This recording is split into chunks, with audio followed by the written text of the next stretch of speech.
Voici ce qui se passe quand on ne connaît pas son histoire. Démonstration. Akhenaton, pharaon de la 18e dynastie, père de Toutankhamon.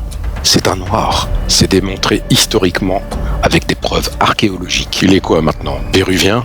Hatshepsut, fils de Thoutmôsis Ier, 18e dynastie. Elle est noire à la base. Et là, c'est devenu Pocahontas. Ceci est une démonstration stupide de personnes qui veulent nous faire croire qu'en Égypte, les Blancs, comme Cléopâtre, on va nous dire qu'elle vient de la dynastie des Ptolémées, donc des Grecs, un pays où il fait 50 degrés à l'ombre, et ils vont rester calmement sous des palmiers et des parapluies. Voyons, soyons sérieux. Cette manipulation est encore plus grotesque avec Ramsès II. Sa statue a des traits négroïdes, son sarcophage a des traits négroïdes.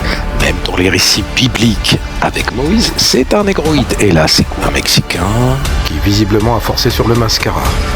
Amenhotep I, fils d'Amon-Sis Ier. Alors là, c'est encore plus grotesque parce que remarquez que le nez était cassé sur la statue et là, ils vous reconstituez un deuxième Mexicain en fait. Donc, en fin de compte, les Égyptiens, c'est des Mayas, c'est même des Incas. En 2024, en Égypte, c'est clair que beaucoup ont des traits d'Arabes parce qu'il y a eu des invasions. Mais là, regardez, Amenhotep Nefertari, qui est la mère du précédent. Sa statue a des traits négroïdes. Et là, qu'est-ce qu'ils font? Une italienne. Oui, une italienne. Donc, tout ça, qu'est-ce que ça nous dit? Les travaux de Théophile Obenga, les travaux de Cheikh Anta Diop, ils servent à rien, parce que même Amenhotep III, sur sa statue, dont le nez est encore cassé, n'est-ce pas? Il n'y a pas de traits blancs.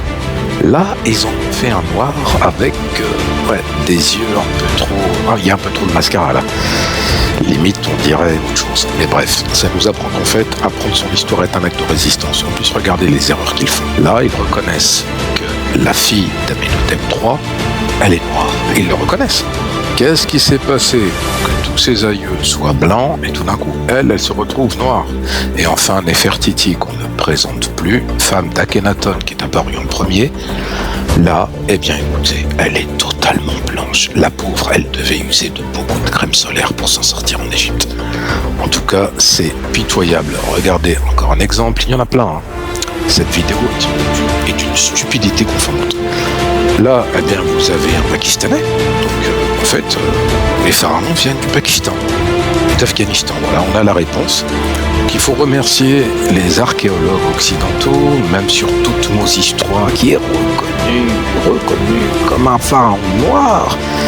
Eh bien là, ça devient Quentin qui fait partie du Boys Band Alliage. C'est là qu'il va finir. Donc en vérité, tout ça, qu'est-ce que ça nous dit encore une fois? Apprendre son histoire est un acte de résistance.